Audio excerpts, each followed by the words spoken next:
Hello, everyone, and welcome to episode 33 of the Anime Banter podcast with your hosts, Turtle, Sean, and Mike. Thank you for joining us today. How you guys doing? Doing good. Another day talking anime with you guys. We have some interesting episodes to talk about today. I'm doing all right, and I would say these episodes are pretty far from interesting. I didn't say they were good interesting or bad interesting. There are definitely a couple really interesting parts that we'll get to in a little bit. But as people know, we typically kind of open the episodes with something a little more. I don't know how much we're going to have to talk about these episodes because while kind of a lot happened, kind of a lot didn't happen. So we're going to pad the beginning here with a little extra talk. I hope that our viewers like to hear us talk about just generally nerdy things, video games and anime and comics and things like that. But I want to talk about my trip to the Stanley Hotel in Estes Park, Colorado, which is about 2 hours from Denver. Ooh. I just got back, and my wife is a writer. For the people here who listen to me plug the Deepin Files nonstop, listen to our podcast. She writes the podcast. She also has 2 books that go with the podcast called Echoes and Ashes and Earth and Ashes. And she's writing her 3rd book in that series, which is also in the Deepin Files universe. If you haven't picked up the books, pick them up on Amazon. If you want to listen to the podcast, please listen to the podcast. But anyway, though, she was looking for inspiration. For those who don't know, Stanley Hotel is where Stephen King got inspiration for The Shining. So, have you guys seen The Shining? I have not. I don't do horror kind of movies. I've seen some clips in that from it, obviously, but I've not really seen the movie myself. It doesn't really interest me personally. Well, that's fine. I learned a lot about The Shining and how big, number one, the movie, while inspired by that, and a lot of it was written there, none of the movie was actually filmed at the Stanley Hotel. Okay. So a lot of people, lots of the inspiration, none of it was filmed there. Huh. Stephen King made the main character kind of an, it was kind of a, not a metaphor, it was kind of like a self-insert character. Jack Torrance is a character who is an alcoholic, and he accepts this job as a caretaker over the winter. Stephen King himself went to the hotel, and he himself at the time was a bad alcoholic. He goes and demands a room there, but they had already packed up for the winter because they didn't stay open during the winter. So they said, "Hey, we close up for the winter," and he said, "No, I need to stay here. Like, I'm not going anywhere." Well, the weather was really bad, so they just let him stay anyway. Oh. So as he did, he went to go get a drink at the bar. His wife went to bed, and the bartender was down there. And in the movie, there's a line where Jack puts down $20, and the guy who works the bar says, "Your money's no good here." Apparently, that actually happened. Stephen King went down and he handed the bartender $20 for some whiskey, and the bartender said, "I already closed up my books for the year, so I can't really serve you any alcohol because I'm not going to reopen the books and balance my budget and everything like that."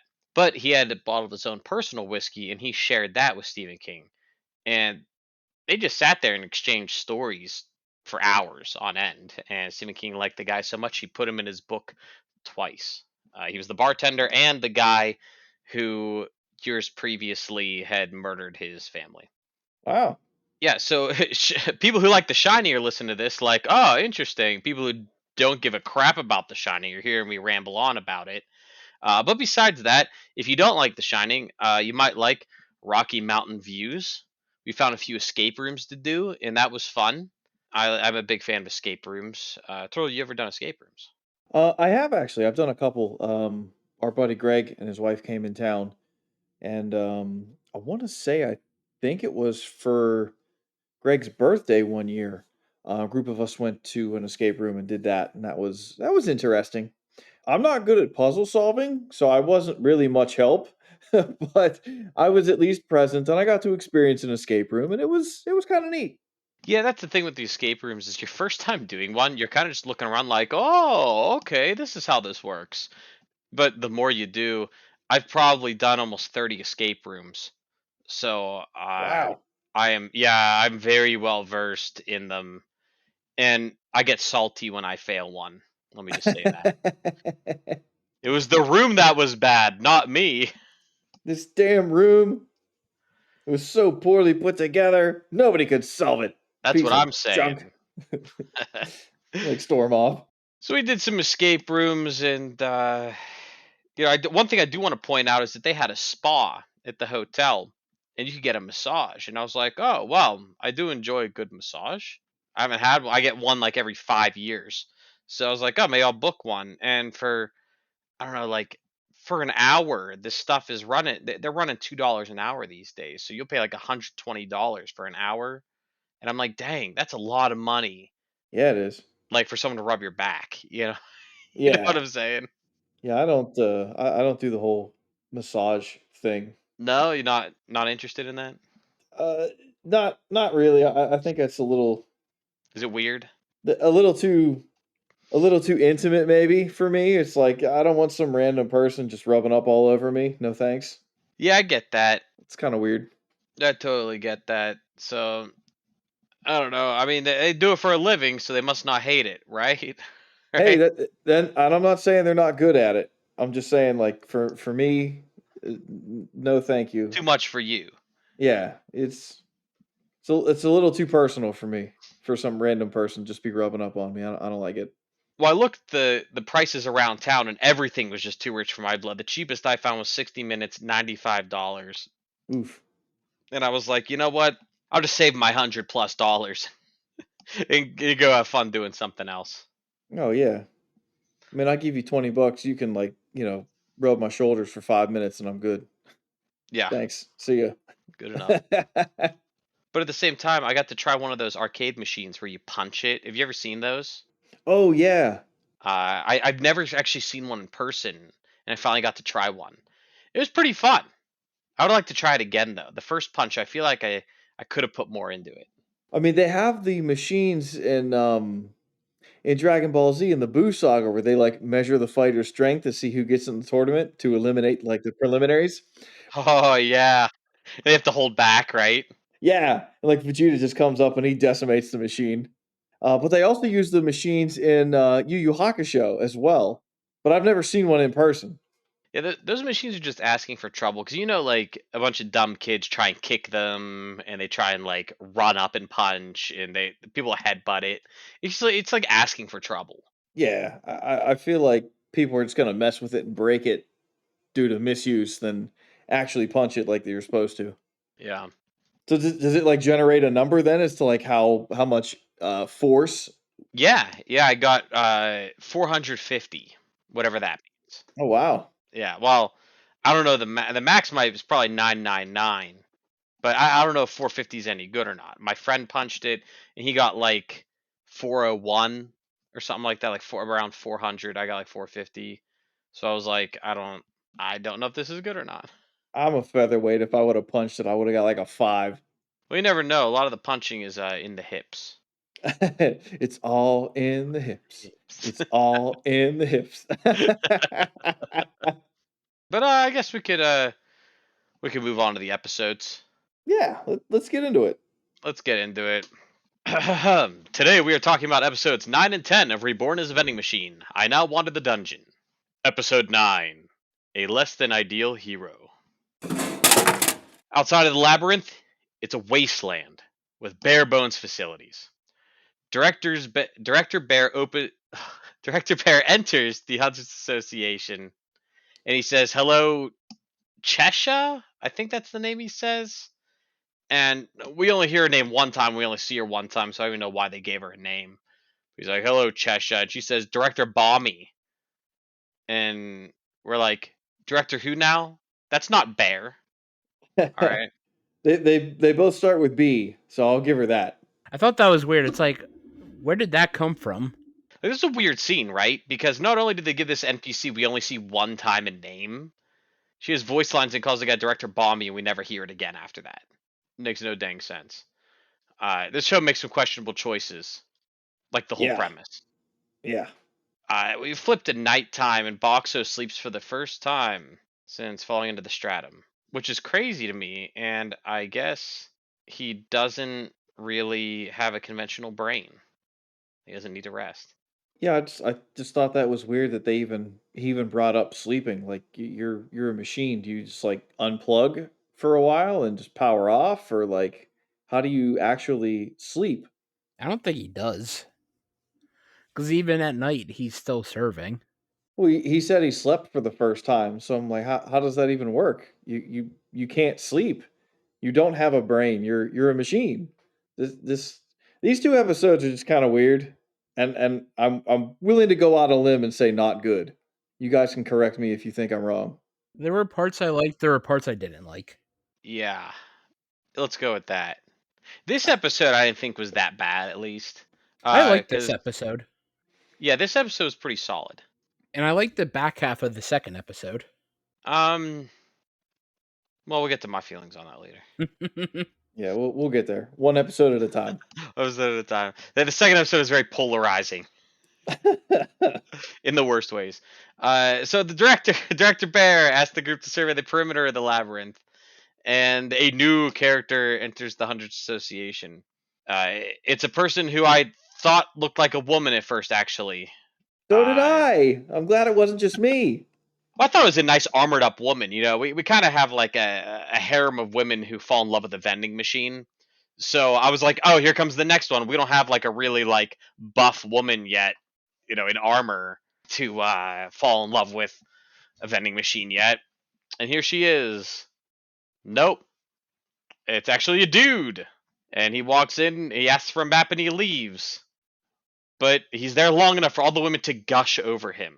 I love how they gave Michelle the anime treatment of like the sparkles, hot girl, cute girl, like treatment of the sparkles and the bubbles and the fancy background and the and like all the lovey-dovey music. And I love how Boxo called it the hottie effect. It was a nice little fourth wall breaking moment. Yeah, that was pretty good. They mentioned that all the hunters they come by are like grizzled middle-aged men, or they're all covered in muscles. They flashed a Kirill who sneezes. In an anime, whenever someone talks about you, you sneeze sometimes. So that's a regular anime trope. They flash to Kirill who sneezes. He fits under the grizzled middle-aged man category, according to them. Meanwhile, I bet in anime world, this dude's probably 23, and they consider him middle-aged. Ow. What does that make me? Old. Well, you know how it is in anime, right? Like if you look like you're 25, you're probably 14. And if you look like you're 35, you're probably 21. So if you look like you're 80, you're only like 40. No, actually, if you look like you're 80, they make old people look really funny in anime. Like, 'cause they make them all like they make them all look like they're 3 feet tall. You know what I'm talking about? Yeah, and they're all hunched over. They're all hunched over with canes. They look like they're 3 feet tall, and all the guys are bald, and it's funny. Anyway, though, they mentioned the guys that fit into the category. However, Lamus mentions, and I wonder if we're going to meet this character at some point. What about the hunter named She of 100 Blessings and Divine Favor? What a name. That's too long of a name. She was super duper beautiful, and Lamus wants to be like her someday. By all accounts, she was incredibly powerful and kind. Maybe Mishwell will end up like her. After all, if he's here by himself, he must be pretty powerful, right? You would think. We end up at nighttime. Mishwell wanders outside by himself. We find out through his dialogue to himself that he actually has extreme social anxiety and doesn't really understand that he's a hot guy. People just stare at him awkwardly. Boxo hears his issues and decides to help him out by changing the menu to, I think, hot chocolate? Yeah, he was talking about chocolate, and then I think he said that like it was warm. So they're not really good at describing everything that Boxo spits out. And it seems like he's been changing more and more frequently. Again, once again, next episode I have a bone to pick with some of the rules. Uh huh. Anyway, Michel decides to negotiate, and he's going to accompany our heroes on their journey. I'm sure the ladies will be happy, at least at first. Lemon strikes up a conversation with him as they start traveling the next morning. Everyone says they're super excited to have him along. He keeps saying, but of course. And they say something else and I say, but of course. I got a laugh out of this. It's like, but of course, and like he said the same two phrases, and Box is like, like can't believe you keep saying the same two phrases. It's like Boxo, you have 4 or 5 phrases you could say. This dude is you, except he's a human being. He's not a vending machine. Boxo was just like, well, you got to mix it up a little bit. Shut up, Box. I thought it was pretty rich that Boxo was calling Michelle out for this. It's like, you do the same thing. Granted, you don't have the ability to say other phrases, but like, there's not much difference between you and Michelle. I didn't even think about that, which really cracks me up. So later, Michel goes to the back of the line and says he has a personal goal to learn to speak to the others.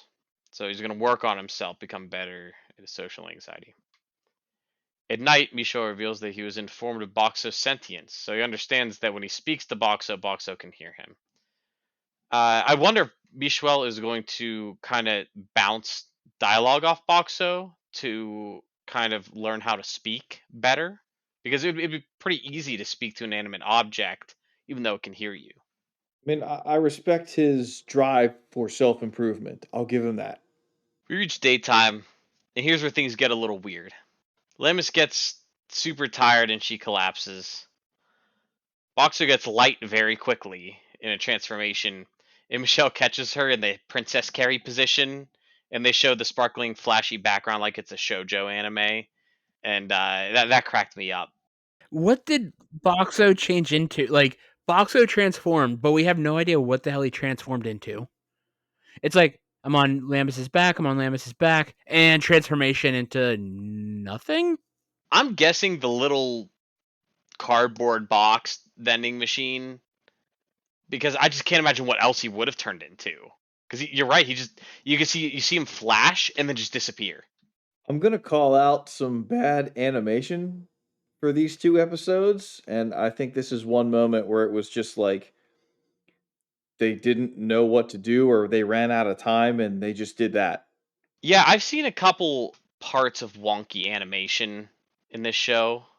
I can't think of anything right off the top of my head, but there are scenes where it looks like things just aren't very well detailed. Yeah, there's definitely moments throughout this entire show where have been like, and other moments have been like, okay, that looks fine. This, I think both of these episodes have a lot of moments of that does not look good at all, and I have a specific moment we'll talk to when we get there. Ooh.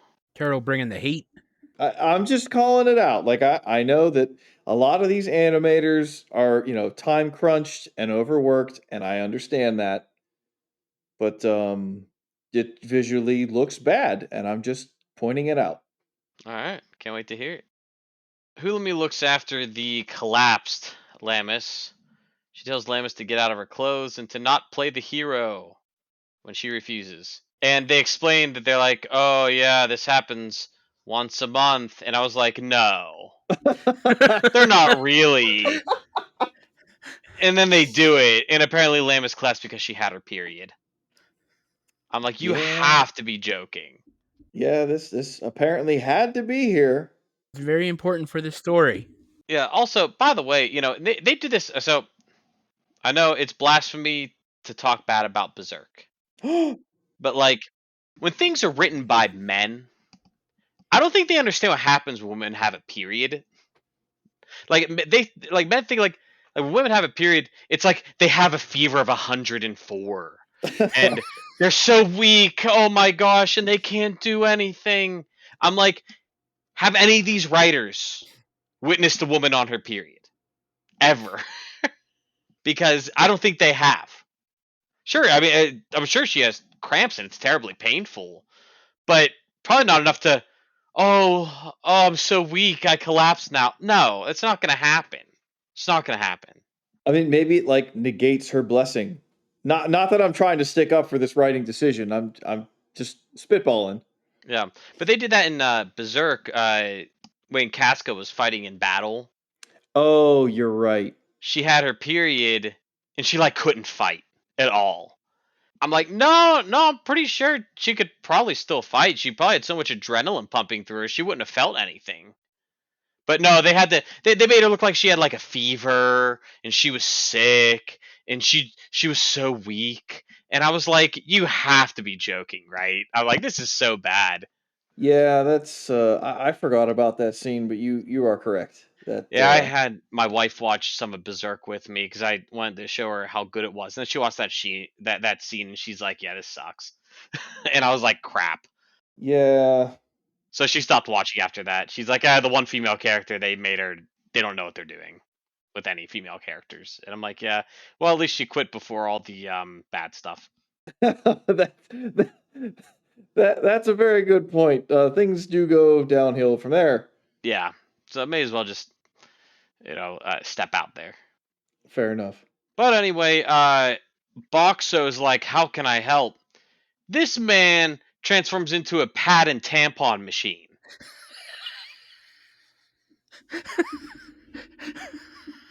I mean, that is a type of vending machine. I'll give him credit. Yeah. Hulumi's like, what is this? I'm kind of speechless for this one. Yeah, and then with that one, they show Hulumi gets a pad out of it, and she's pouring water on it, like the commercials. You ever see those commercials where they're pouring like water on the pads? Be like, extra The blue- absorbent, three Blue times more water. absorbent Liquid. than the rival brand.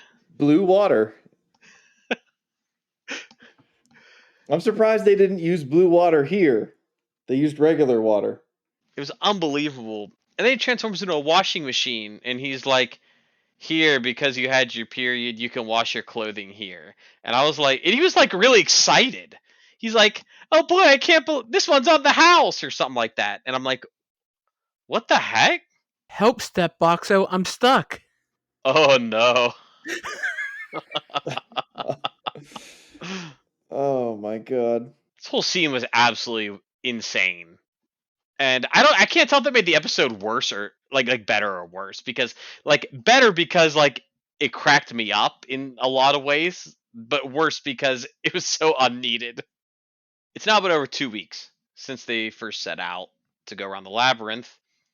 But since the incident, Michel is starting to adjust to group life. He talks up Boxo and Lemus talks him up too. Humi's never seen another magic item like him. So they're kind of just the classic thing where they have to. Okay, so they do a lot of this in this show where every episode someone meets Boxo, it's like they have to re-explain what he can do. And it's fun seeing people's reactions to it, but at the same time, I'm like, guys, you're wasting a lot of time. I know he has the barrier. You don't have to show me the barrier. But I guess it's not so bad because I guess we'll talk about it soon. The voracious devils smell about 4 to 5 humans ahead. Everyone's starting to get a bad feeling about it. Michwell's worried these people are here for him, and he wants to go alone. But Lemus says, no way, Michwell. We're on a team right now, so we're going to fight together. Huli wants more details, though. Boxo puts up the barrier. Michwell says that if he can pierce the barrier, then they won't go along. And if Michel does pierce the barrier, then he's gonna go by himself essentially. But otherwise, they get to go along. Michel pulls out a sword, does this crazy looking magic attack against it. 500 point reduction for Boxo. Whoa! Michel's Which was attack. impressive because that was half of the King Crocodile Fiend's damage. Yeah, the from the Stratum Lord. Yeah. I don't know. I mean, it's impressive, but it's also not super impressive. I mean, I guess maybe he's the strongest guy there, but Boxo makes short work of him. They go along though. So 3 of the people there are skilled swordsmen, and 2 have strong blessings. We see the enemies, and they look a little intense for this show. Actually, I was like, dang, like these guys almost look like they don't fit in here because they look super souped up in armor and they look very serious, while everyone else looks like a goofy teenager most of the time. The mercenary is hired to kill Mishwell, and he says that our group are strangers and not to hurt them. Kind of his way of saying like, hey, like being selfless. So Mishwell's decided to fight on his own. However, our team gets involved. Lamus and Boxo spring into action. He blocks a magic attack, and that was interesting because he said, I actually hope that my barrier blocks magic attacks because I don't think I've actually blocked one before. It's like, Boxer, you could be fucked. If not. Yeah. He's like, it's fine. I'll be fine. Hopefully, maybe. Let's find out. Yeah, then he transforms into the power wash mode, and and Lamus wields him, I guess, like Megatron transforming into a gun, and blasts the magic users with soap, and it blinds them. My eyes. Boxer went pressure wash simulator mode. Mm. Michel fights off the other swordsman on his own. He's going to interrogate the enemies as they walk away to get the group. Michel's being targeted by assassins, so he'll transfer to another stratum. That's what he says anyway. So, like, I guess what I mean to say is the battle is actually over like really quickly, and in some ways I'm okay with this because it moves the plot along. But in the other case, I wouldn't mind seeing some really cool action in this show because they kind of shy away from it a lot. The only action we get is when Boxo does something. It's like, here, have a cola. Here, have some Mentos. Here, have some other thing to throw at the enemy. Like, we never get to see anyone else, like, do anything. This is by far and away the absolute worst action scene I've ever seen in anything. Oh, here we go. I'm throwing it down. Turtle is going from anime banter to anime ranter.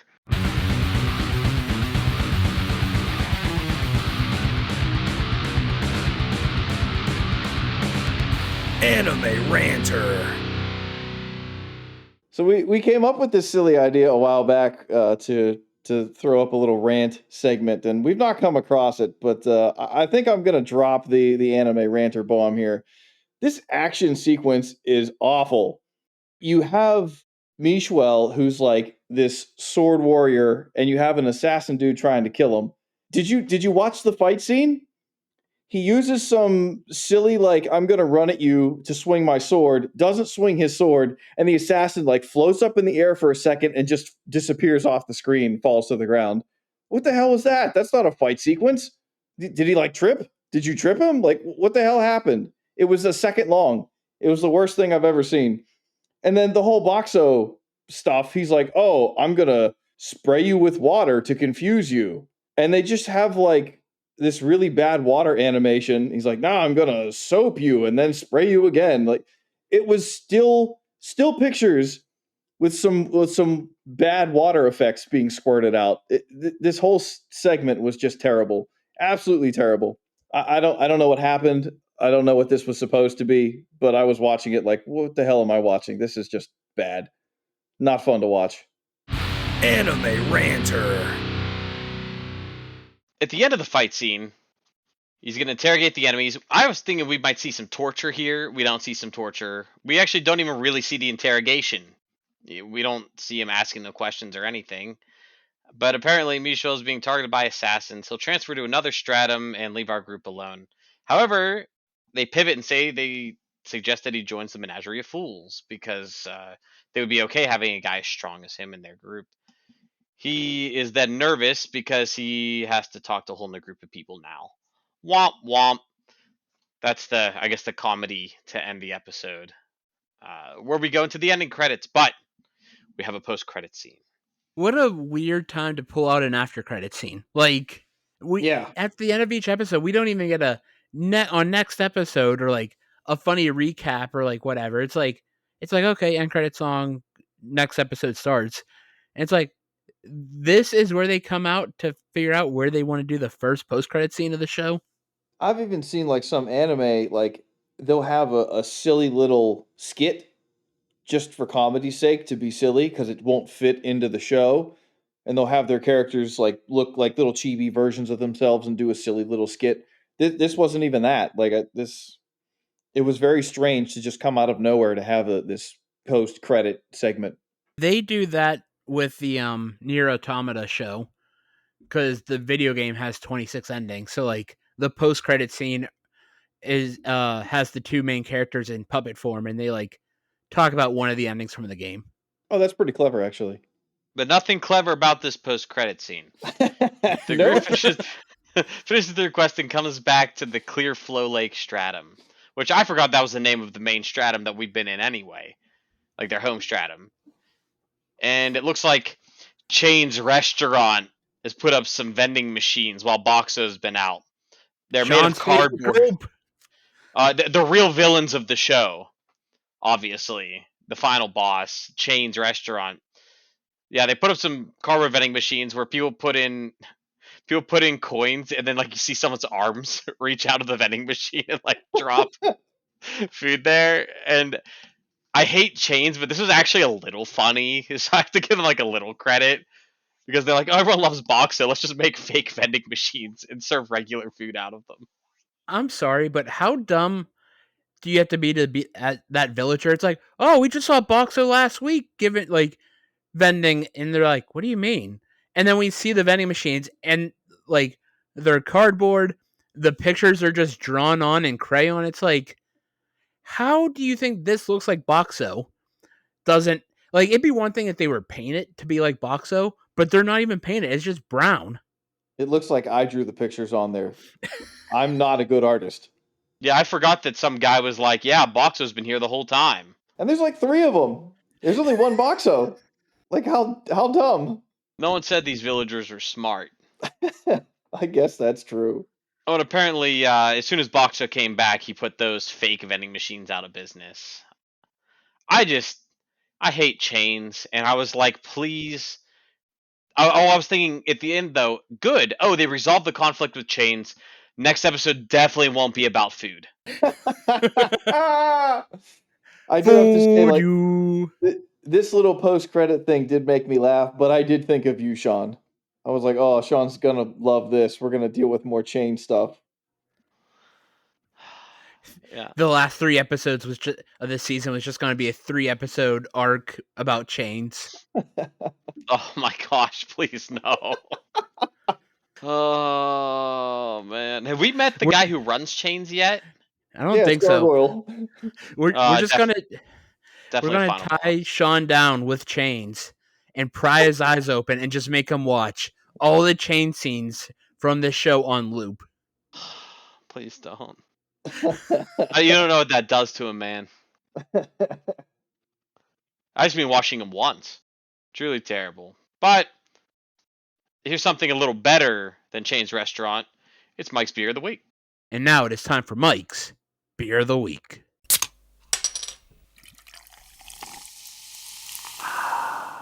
This week's beer comes to you from Dancing Gnome, and it is their Norm. This is a 3.6 IPA. That's right, an IPA that isn't high in alcohol and isn't considered a session IPA. This beer rocks. Like, it's freaking amazing how good this beer is. It uses Citra and Nexteron hops and has a 0 IBU, so you aren't getting any bitter beer faces when you're drinking this. I know some people really like the bitter beer, the bitterness of IPAs. Some people are like, oh, I know, it's too bitter. But me, I can go with whatever. I'm happy either way. But for the non-bitter IPA fans, this one's for you. I could drink these all day. And the fact that it's 3.6%, it's like, wait, this is the same alcohol content as like a Miller Lite, and it tastes way better. It's not just like piss water. Yeah, I'm about that. Dancing Gnome is a great brewery in Pittsburgh, and I've never had a bad beer from them. Had this beer while playing Magic with some friends. Shout out to my buddy Lee for letting me have a can of this while we were playing Commander. Definitely recommend checking this beer out, even if you aren't a huge IPA fan. Again, this is Dancing Gnome Norm, GNORM, and the Untapped rating is a 4.06, and I give it a 4. Is it Norm or Gunorm? I mean, it's Dancing Gnome, so I'm assuming it's a silent G. Is it Gnome or Gunome?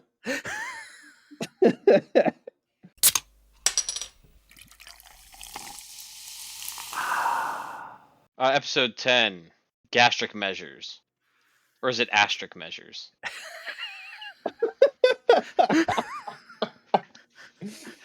Nastric measures? Who gnomes? Here we go again. Good gosh, this is the off the rails unhinged episode. Because boy, I'm gonna preface this. This is my least favorite episode of the entire series so far, probably. I can see that. I'm kind of with you on this one, actually. Like we're 10 episodes in, and I'm like, oh, there's only probably what 2 episodes I think left in the season, and we're doing like filler episodes. I'm like, holy crap, man. I guess I don't mind. It's the Shui episode. You know, a character who's like, first she eats a lot. Second, she shot a guy in the head with an arrow, which was pretty cool, like a frog. Um, and that's about all we know about her.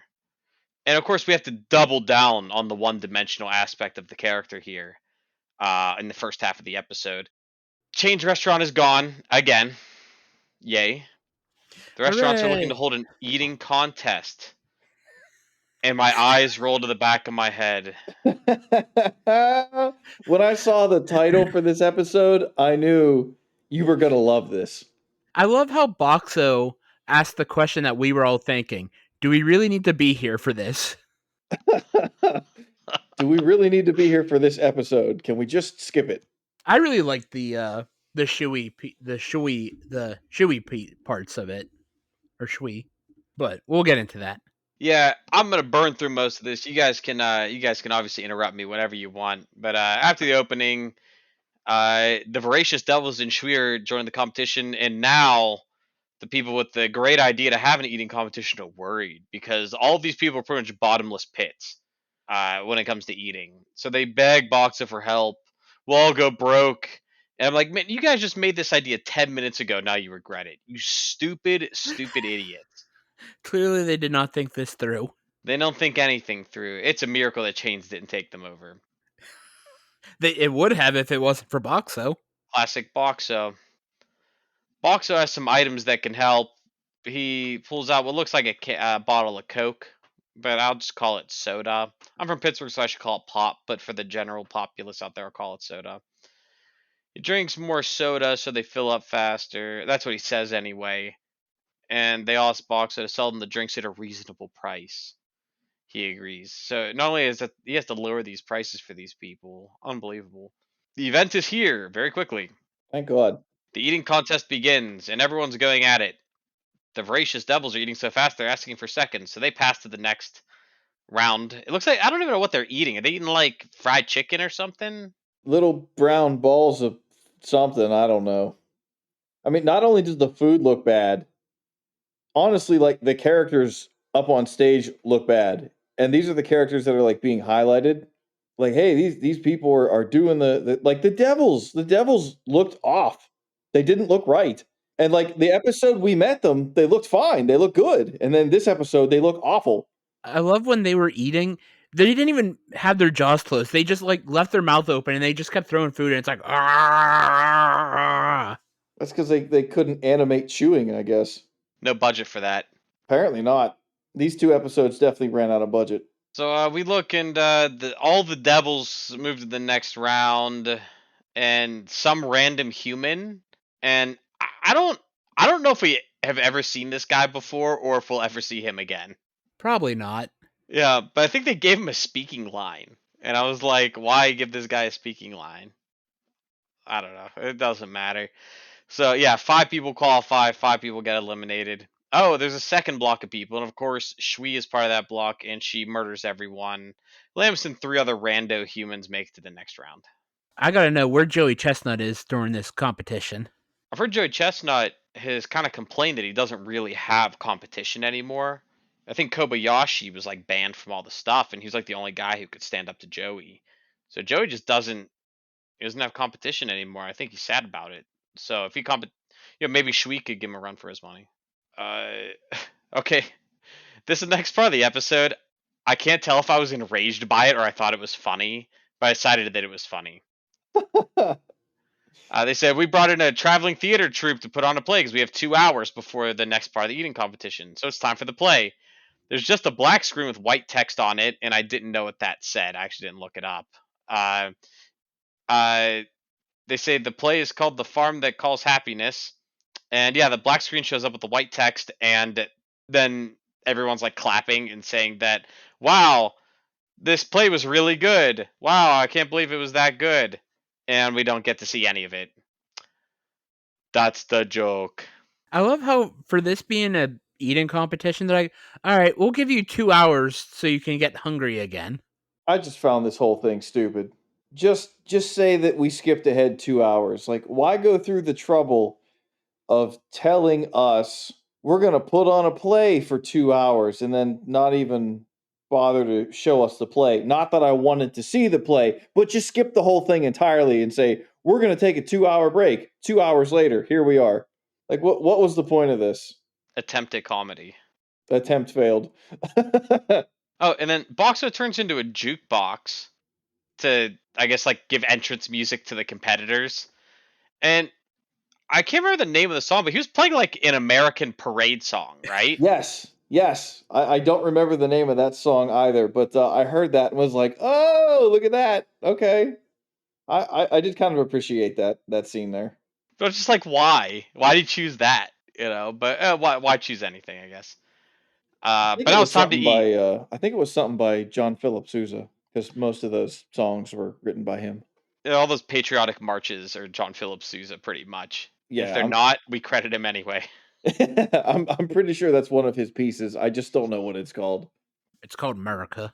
America. So they start eating, and they're playing the can while eating.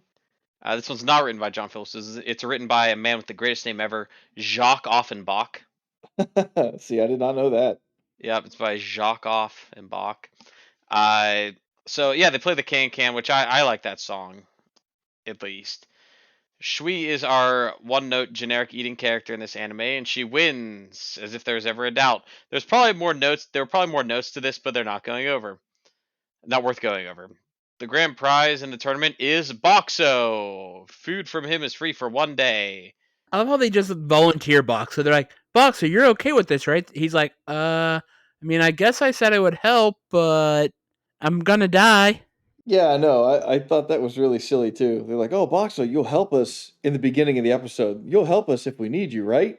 And then at the very end, they're like, "Oh, you're going to be the grand prize. You said you'd help, right? Right? Right? Right?"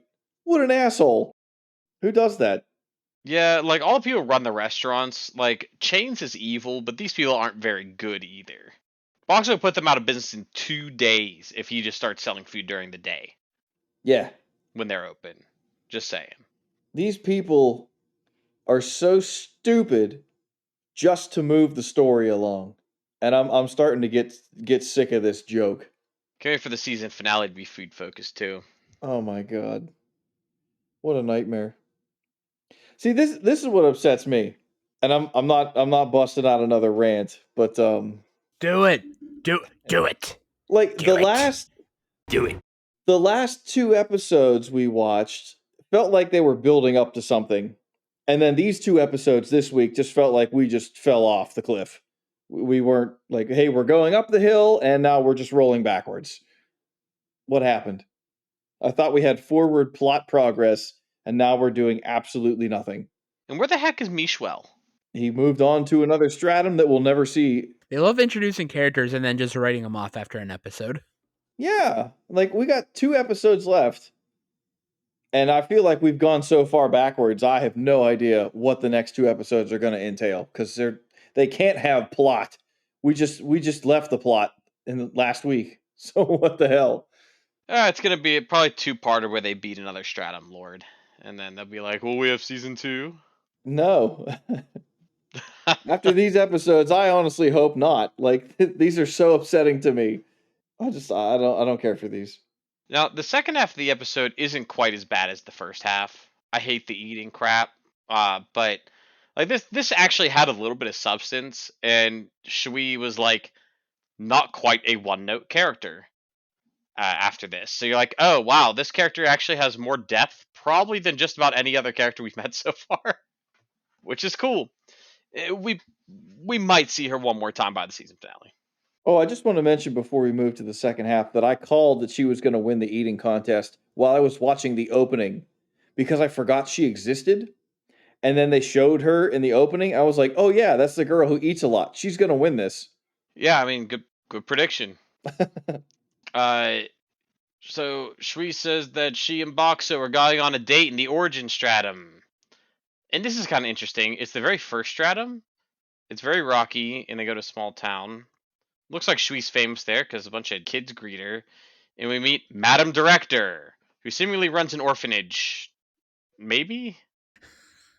I love. I was surprised they didn't call her call Madam Director like Director Old Lady or something with how literal they are with naming in this show. When Like you have Director Director Bear. Bear, yeah, Yeah.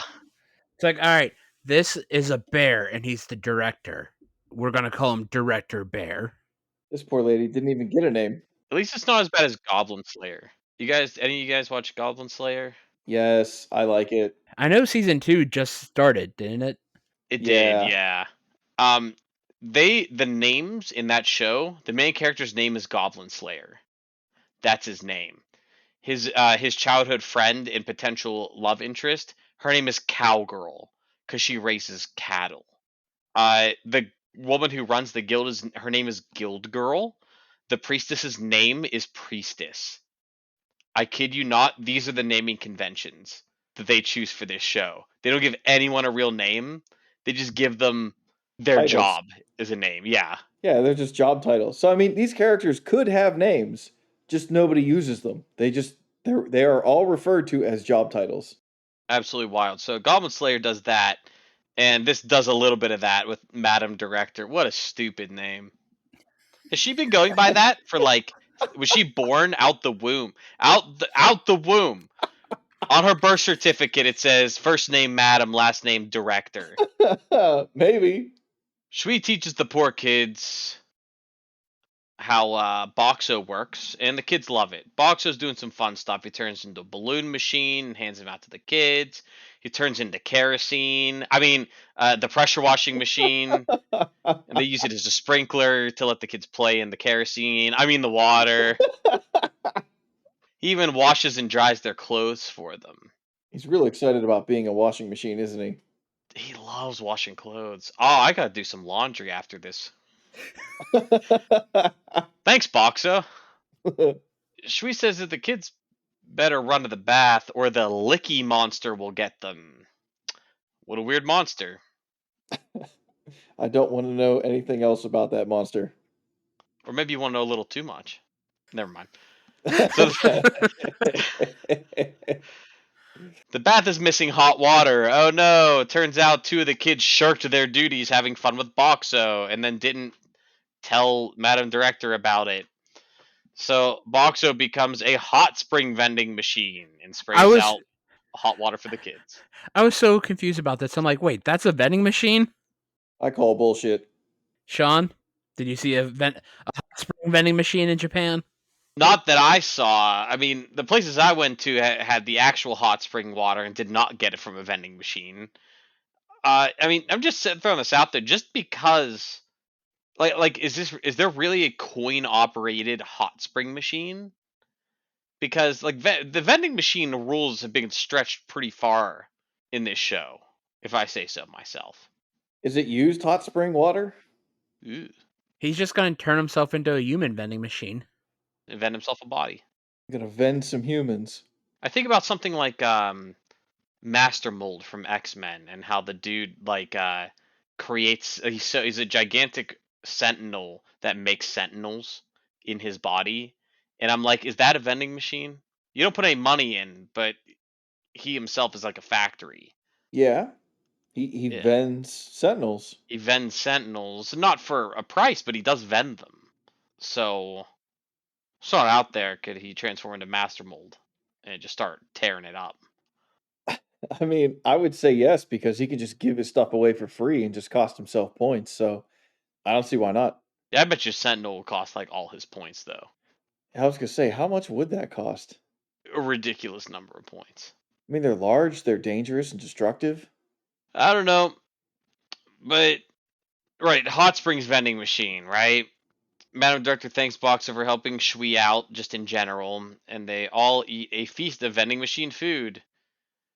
He's gonna give them more stuff, but he wonders if he's doing more harm than good by giving them free stuff. And I was like, Boxo, you idiot. He's like, oh, these orphans need to pick themselves up by the bootstraps and not expect free things. That's what I heard from Boxo right there. Yeah, that part was weird. These dang orphans expecting handouts. You give them one, they're expecting more the rest of their life. Man, this dude sounds like an old grouchy man. I really don't understand Boxo anymore. Shui says she's gonna pay Boxo back, but Boxo says, "Too bad." He then gives her more soda. She's gonna rot her teeth. As I sit here with a vanilla Coke next to me. She chugs in and starts coughing because of the carbonation. That's like, have you ever had like that McDonald's Sprite? Everyone talks about the McDonald's Sprite, how it's different, right? And like, I cannot chug that stuff at all. It hurts my throat. I've never heard of that. I haven't eaten McDonald's in like 15 years. I had it last week. I just love how Shui is like choking and coughing, and Box is like, "You can even win a reward." It's like the reward is death. Yeah, I thought that was weird too. You give her a reward. I'm like, dude, she's choking. I'm pretty convinced that Boxo's the villain. It'd be very easy for him to become one. Wait till he starts selling rat poison He's mixing it in with the Odin. at the arsenic vending machine. Shui stops coughing and explains something about the origin stratum. And I kind of actually thought this whenever they came through. So here's how the origin stratum works. In order to become an adventurer, the first stratum you have to make it through is the origin stratum. Well, apparently, a bunch of people with kids are ultra neglectful of their children and try to go through the origin stratum and just die and leave their children as orphans. Or they go adventuring past the origin stratum and just leave their kids here and abandon them. Absolutely wild, but darkly realistic. So a bunch of abandoned children here live here, meaning that Shui too was an abandoned child and was raised here as an orphan, which makes you feel compassion for her. Like I said, she might actually be the deepest character we've met so far. Oh, and here we go again. It's not Gargoyle or whatever his name is, but if you guys mentioned there's a vending machine around here, and we're like, oh boy, these guys look dangerous. So the Boxer defends himself in the usual way by spitting some crap out and using his barrier to launch it at people. They run away. We find out there are a few former hunters who set up base nearby. Madam Director is going raiding and is a former hunter who taught Shui everything she knew about archery. So more Shui backstory and how she became a formidable archer. After an hour, Madam Director returns with a big smile on her face. She said she gave them a stern talking to, and Boxo notes that she happened to come back with an empty quiver. So we're wondering, did she just execute 4 people for trying to steal a vending machine? The answer is yes. I respect it.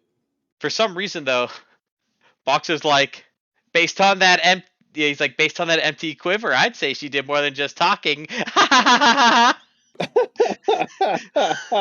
like, Boxo, man, there might be dead people, man. You shouldn't laugh.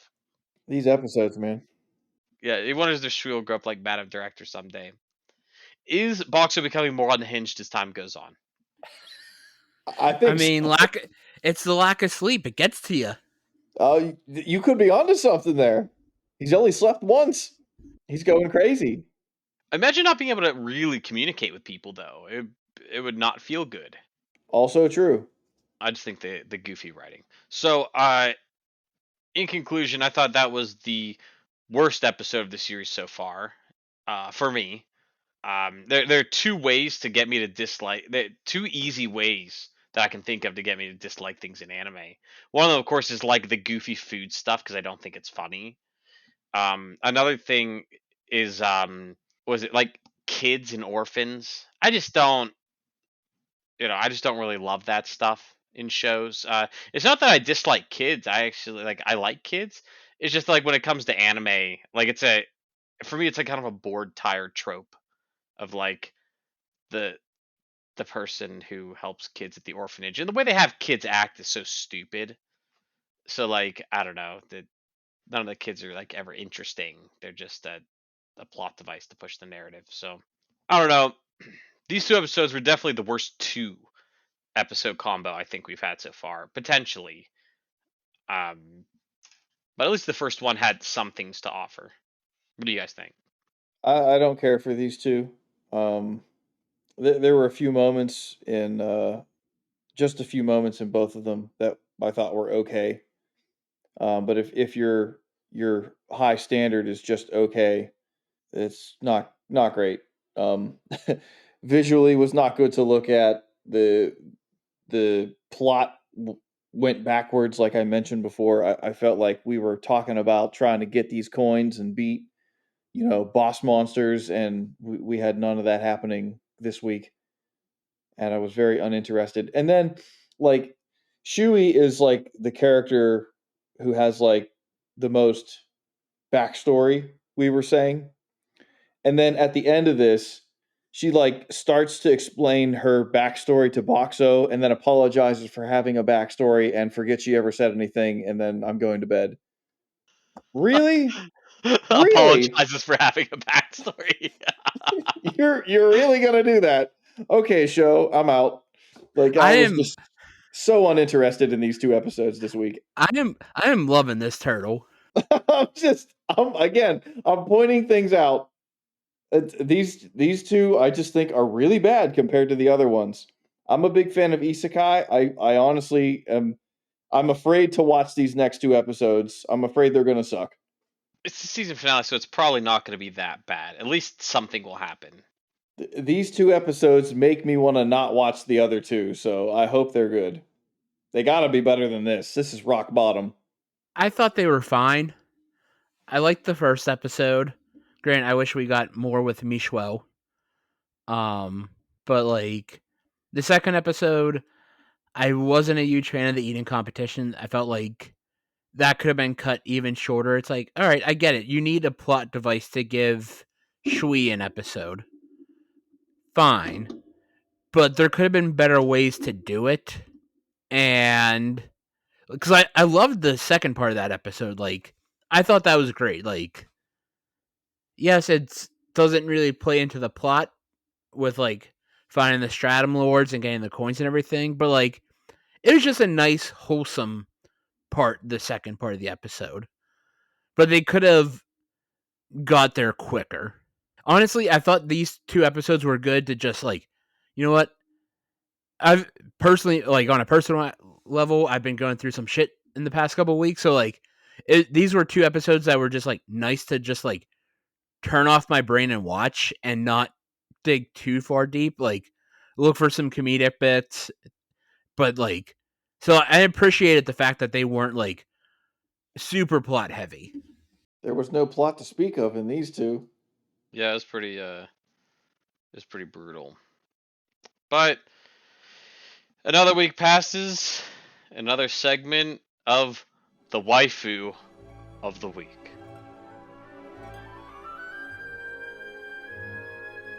Turtle, who is your waifu of the week?